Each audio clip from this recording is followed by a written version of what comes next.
I used to have this old manual typewriter, and I just started typing on it. And I remember I didn't even have ribbons, fresh black ribbons for it.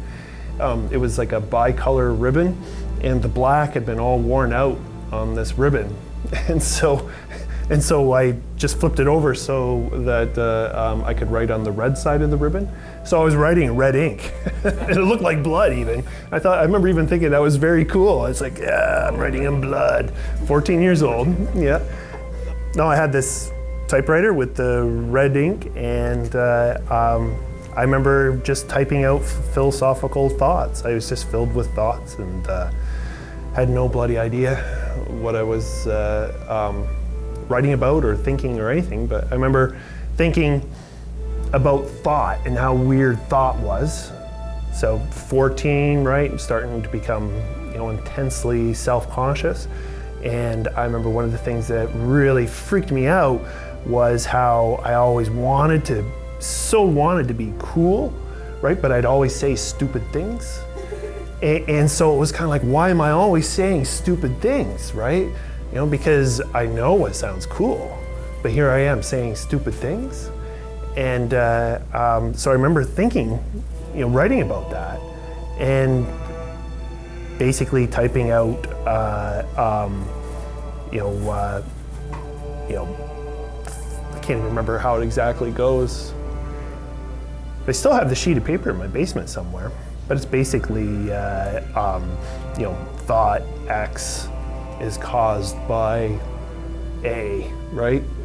A is caused by B, B is caused by C. I mean, boom, I stumbled into the problem of free will.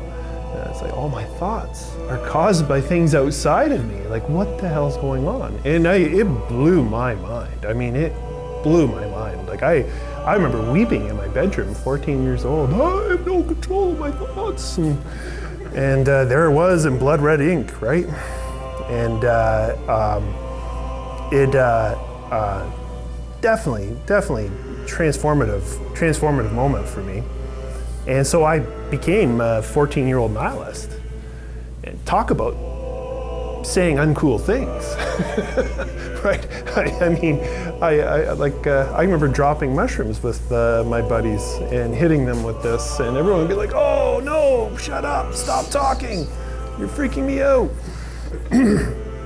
And I couldn't let it go, but I was still reading fantasy, and fantasy is basically the diametric opposite of causal thinking.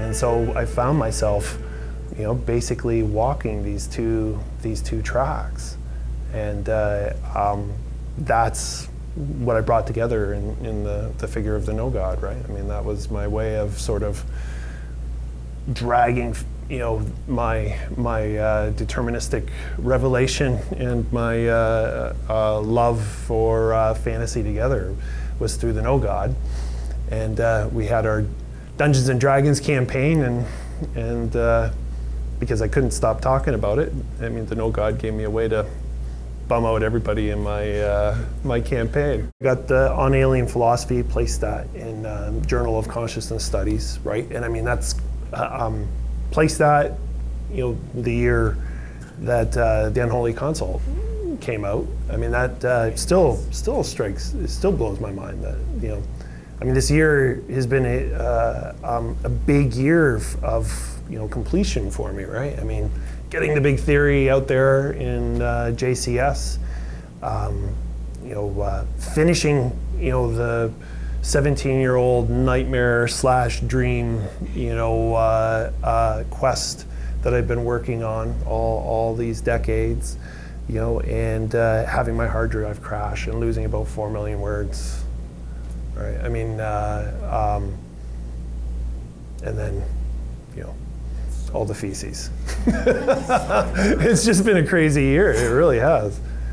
I mean, it's been, yeah, it makes me glad I'm not schizophrenic. I mean, if I was schizophrenic, I'd be reading a lot. I mean, just even the Trump presidency alone. I mean, to have all this happen, right, with Trump in the office, I mean, is... Perfect scapegoat. Yeah, it's no kidding. It's like I feel like knock on the walls. hey guys, wind down the simulation now. With the No God, I gotta finish the No God. I mean, not finishing the No God's not an option for me.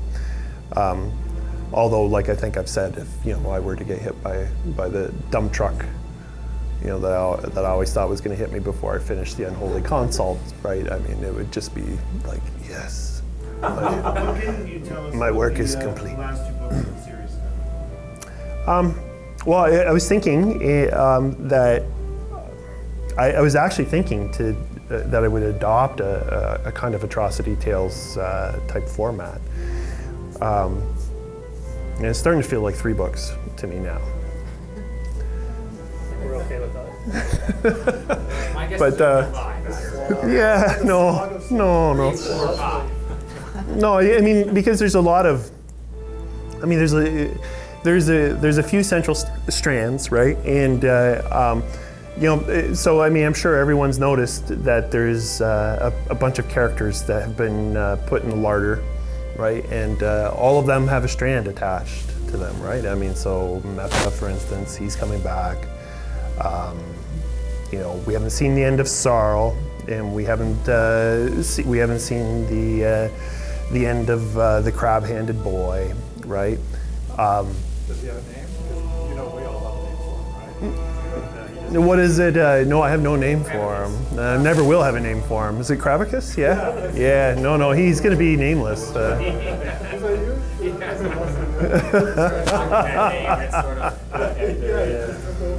I will not be calling him Cravicus anymore.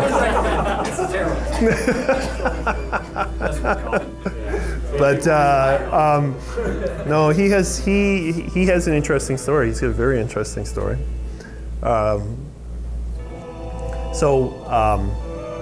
Yeah, his story actually is like a book unto itself, and it would kind of be like a standalone.